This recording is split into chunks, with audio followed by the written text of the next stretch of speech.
기도하겠습니다. 하나님 감사합니다. 오늘도 우리에게 새 날을 주시고 은혜 주시니 감사합니다. 성령의 은혜와 능력으로 기름 부으시고 오늘로 이 하루를 하나님이 기뻐하시는 하루로 보내게 하옵소서. 하나님 은혜 내려 주옵소서. 예수님 이름으로 기도합니다. 아멘. 찬송가 453장 함께 찬양하겠습니다. 찬송가 453장입니다.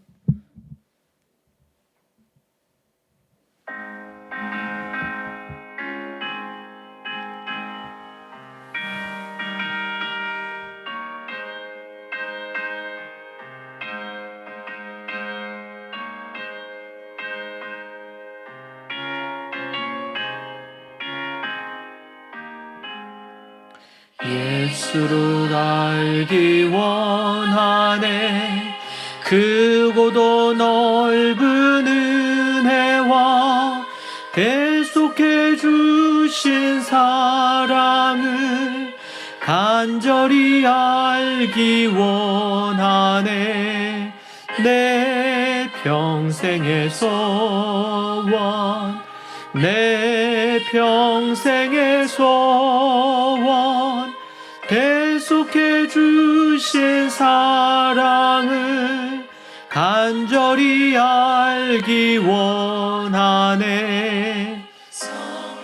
스승 되셔서 진리를 가르치시고 거룩한 뜻을 깨달아 예수를 알게 하소서.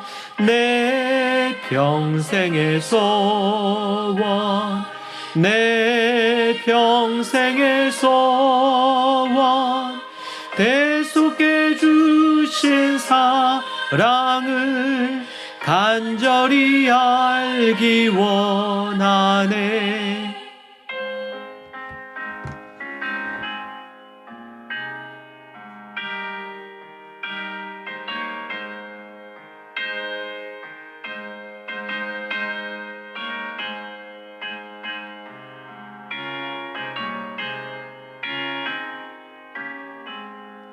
성령의 감화 받아서 하나님 말씀 배우니 그 말씀 한 절 한 절이 내 맘에 교훈되도다.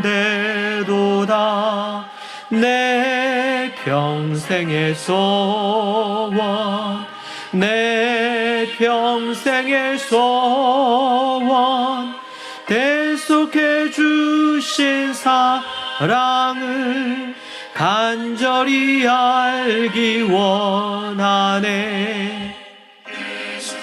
대신 보좌는 영광에 둘려 있도다. 평화의 왕이 오시니 그 나라 왕성하도다.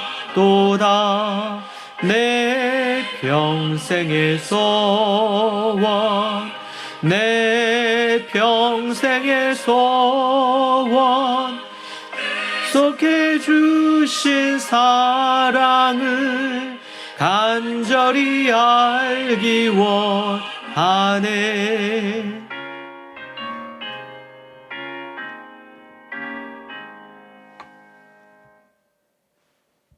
아멘. 하나님의 말씀은 잠언 10장 22절에서 32절입니다. 잠언 10장 22절에서 32절, 잠언 10장 22절에서 32절 말씀 함께 보겠습니다. 여호와께서 주시는 복은 사람을 부하게 하고 근심을 겸하여 주지 아니하시느니라. 미련한 자는 행악으로 낙을 삼는 것 같이 명철한 자는 지혜로 낙을 삼느니라. 악인에게는 그의 두려워하는 것이 임하거니와 의인은 그 원하는 것이 이루어지느니라. 회오리 바람이 지나가면 악인은 없어져도 의인은 영원한 기초 같으니라. 게으른 자는 그 뿌리는 사람에게 마치 이의 식초 같고 눈의 연기 같으니라. 여호와를 경외하면 장수하느니라. 그러나 악인의 수명은 짧아지느니라. 의인의 소망은 즐거움을 이루어도 악인의 소망은 끊어지느니라. 여호와의 도가 정직한 자에게는 산성이요 행악하는 자에게는 멸망이니라. 의인은 영영이 이동되지 아니하여도 악인은 땅에 거하지 못하게 되느니라. 의인의 입은 지혜를 내어도 패역한 혀는 배임을 당할 것이니라. 의인의 입술은 기쁘게 할 것을 알거늘 악인의 입은 패역을 말하느니라. 아멘. 소위 가치관과 세계관은 지혜와 어떤 연관성이 있는지 생각해 볼 필요가 있습니다. 하나님의 주권과 공의의 세계관과 지혜는 깊은 연관성을 갖습니다. 본문은 그것에 대해서 말합니다. 잠언에서는 어리석은 자, 악인, 게으른 자 등이 모두 동의어로 사용되고 있습니다. 이와 반대로 지혜로운 자, 의인, 부지런한 자 등도 동의어로 쓰이고 있습니다. 어리석은 자는 주님을 경외하지 않는 자이고 그러하기에 악한 자로 동의어로 쓰입니다. 어리석은 자는 주님을 경외하지 않는 자이고 그러하기에 악한 자인 것이죠. 악인은 땀 흘려 일할 생각을 하지 않습니다. 남의 재물을 탐하면서 게으름을 피우는 자입니다. 잠언 저자는 계속해서 악인과 의인의 특성과 삶의 결과를 비교하고 그러면서 훈계하고 있습니다. 가르치고 있습니다. 주께서 베풀어 주신 복으로 부유하게 된 사람은 근심이 없다. 그렇게 22절에서 얘기하죠. 이것은 온갖 불안과 다툼을 만들어내는 인간의 인위적인 부의 축적과는 다른 부이기 때문입니다. 동방의 경건한 인물인 욥의 경우를 여러분 한번 생각해 보십시오. 하나님의 주권적인 은혜와 복으로 주어진 부요함은 쓸데없는 걱정, 근심, 염려가 없습니다. 도리어 온전한 감사와 만족과 기쁨으로 가득합니다. 부를 잃어버리지 않을까 두려워하지 않습니다. 모든 것이 그분의 손안에 있습니다. 다만 사람은 그분의 뜻대로 살아가고 있느냐만 확인하면 되는 것입니다. 본문은 의인이 받게 될 영육간의 영원한 복을 악인이 받게 될 헛되고 일시적인 복, 멸망과 대조를 시키는 것입니다. 이 복은 세상에 속하지 않은 복으로 죽음 이후까지 누리는 영원한 복입니다. 차원이 다른 복인 거죠. 하나님의 말씀은 의인과 악인의 삶을 분간하고 구별짓는 유일한 기준이 됩니다. 우리는 복이라 그러면 다 같은 복이라고 생각하는데 의인이 받는 복, 하나님 안에서 의인이 받는 복과 악인이 받는 복. 여러분 우리가 여기서 의인과 악인은 하나님 경외하는 것과도 깊은 관련이 있습니다. 선한 일을 행하느냐 악한 일을 행하느냐 이것과도 관련이 있지만 여호와를 경외하고 하나님을 섬기느냐 그렇지 않느냐 이것과도 관련이 있는 거예요. 그러니까 다른 복이에요. 똑같은 복이라는 단어를 써도 다른 것이죠. 하나님의 말씀에 순종하는 의인은 장수와 즐거움, 안전함을 얻게 되지만 악인은 그 어느 것도 가지지 못합니다. 지혜는 하나님의 공의와 주권이란 세계관과 함께 갑니다. 하나님의 주권과 공의가 없는 지혜는 세상 지혜로 경계해야 되고 조심해야 됩니다. 인간의 부와 복이 하나님의 말씀에 근거하여 주어진 것인지 그렇지 않은 것인지에 따라 양상은 달라집니다. 이를 분별할 수 있는 지혜가 필요합니다.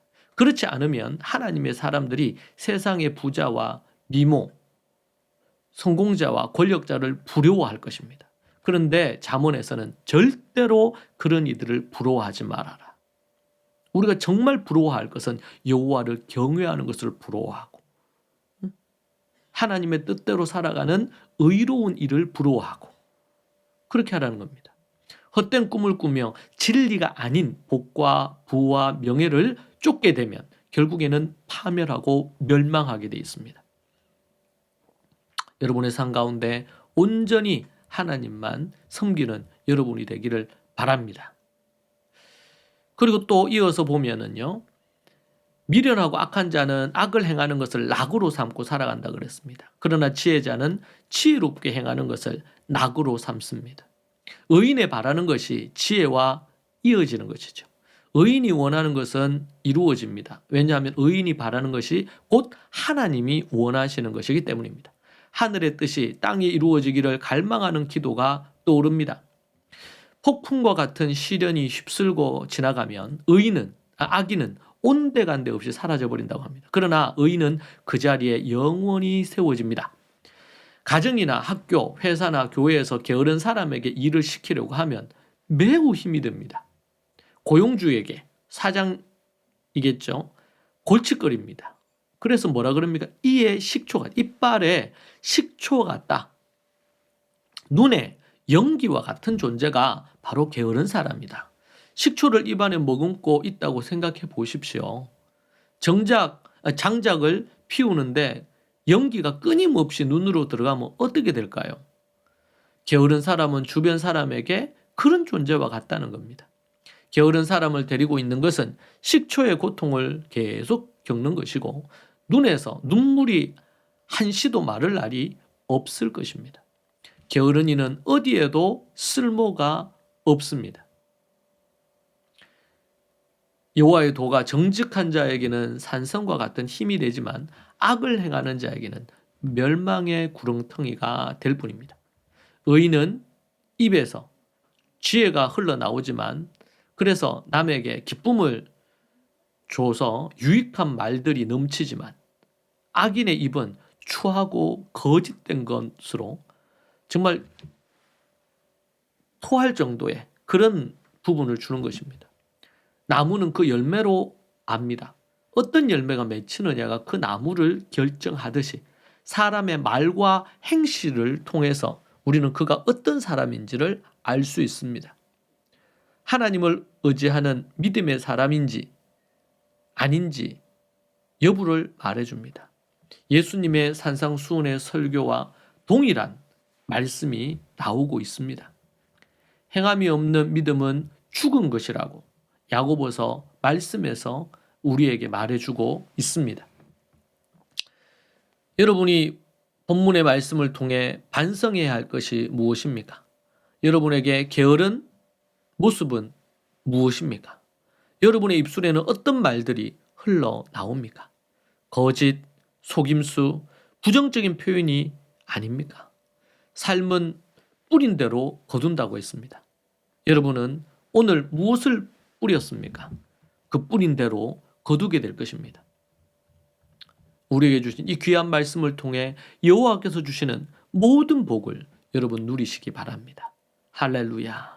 기도하겠습니다. 하나님 감사합니다. 날마다 주 안에서 복을 누리는 인생, 세상 복 아니라 영원하고 찬란하고 주님이 기뻐하시는 그 복을 누리는 우리 모든 믿음의 식구들이 되게 하옵소서. 세상의 지혜에 따라 세상의 복을 추구하다 영원한 멸망 가운데 이르지 않게 하옵소서. 예수님 이름으로 기도합니다. 아멘.